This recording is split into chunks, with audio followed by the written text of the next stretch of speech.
Welcome back to Morning Mix. In the fall of 2012, Christopher Emmanuel met his then girlfriend, the end result being a beautiful little girl named Skylar. And we're going to spoil the story and tell you there's a happy ending to this already, but it very nearly wasn't. Christopher and Skylar both join us this morning here in the Mix studios. Hey guys. Hey, Appreciate good you morning. joining us. Thanks for having us. That's a lovely little sash, and we're going to talk about that in just a minute here. It's a very unique story, Christopher. Tell us about how all this began. Yeah, just stepping up to the plate and being an active and responsible dad, understanding what the Responsible Father Registry is, and I was fortunate enough to have a beautiful girl who changed my life and really taught me what it means to live in purpose on purpose. We love that. And let's talk about, you established the Sky is the Limit Foundation. Talk to us about what this is and why you started it. Yeah, absolutely. So I established Sky is the Limit Foundation in honor of my daughter Skylar. Honestly, sky's the limit, meaning this won't happen again, but also, you know, she can always reach for her goals and her aspirations. So our intent was to travel around agencies and organizations and really teach them about the importance of working with fathers and families, not against, advocating for the Responsible Father Registry, but holistically promoting healing and creating safe spaces for so many dads who are fighting for their kids every single day. You mentioned the Responsible Father Registry. Is that something that was difficult to find at this time while you were trying to go work through the adoption process? Or were you able to just find other ways of finding resources? Yeah, that's a good question. So the Responsible Father Registry, honestly, is an obscure law. Nobody knew about it. Nobody knows about it. There isn't any government funding behind it. And I was fortunate enough to have my sister, Chelsea McNabb, and her best friend, Jill Thomason, who actually made me aware about the Responsible Father Registry. And my role was essentially just being responsible and proactive, and I needed to do everything in my power to ensure that I can be involved and engaged in my daughter's upbringing, and that's why I registered on the Responsible Father Registry, and highly encourage any dad to check their state for the Responsible Father Registry if you want to be involved. Well, it looks like you've done a stellar job so far, I can tell you right now. Yes, Thank you, and thank you. you. Can see you're very involved. And Skylar, you're doing a lot too. So you have a pretty sash, you have a crown. Tell us, what did you just win? I won recently in August Miss South Carolina Junior Preteen, and this week I'm heading to Orlando, Florida to compete for the national title. Well, all right. Oh my goodness. Well, congratulations. What made you want to start getting into pageants?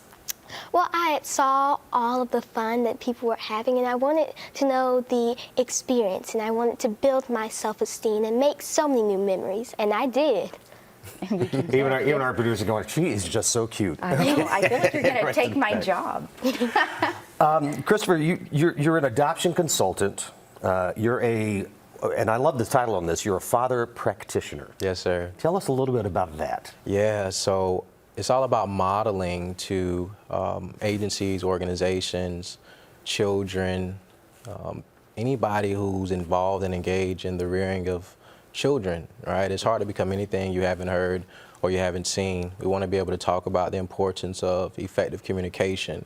We want to be able to talk about the importance of creating safe spaces so that we can truly begin to activate being trauma responsive, but also gender specific in a lot of spaces, and teaching those our children, right? They're the now, they're not the future.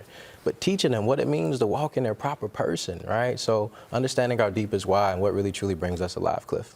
And unfortunately, I mean, there probably is, you would imagine, there is a stigma between motherhood, fatherhood. Absolutely. Where the fathers may not be as involved. You're proving that that is not the case. Yeah, absolutely. Very fortunate. Too often we focus on what dads aren't doing, but there's so many dads involved and engaged in their child's life, and oftentimes we see that narrative that's pushed on media, and why we're really appreciative for you all just asking these questions to be able to talk about it, because dads are involved in the rearing of their child's life. There's so many dads who don't even know that they're a dad, right? There's so many dads who haven't been shown what it means to be a dad, but we have to be intentional with the words we speak and truly begin to extract and manifest, you know, that power that, hey, dads are active, dads are involved and engaged, and we've broken the cycle.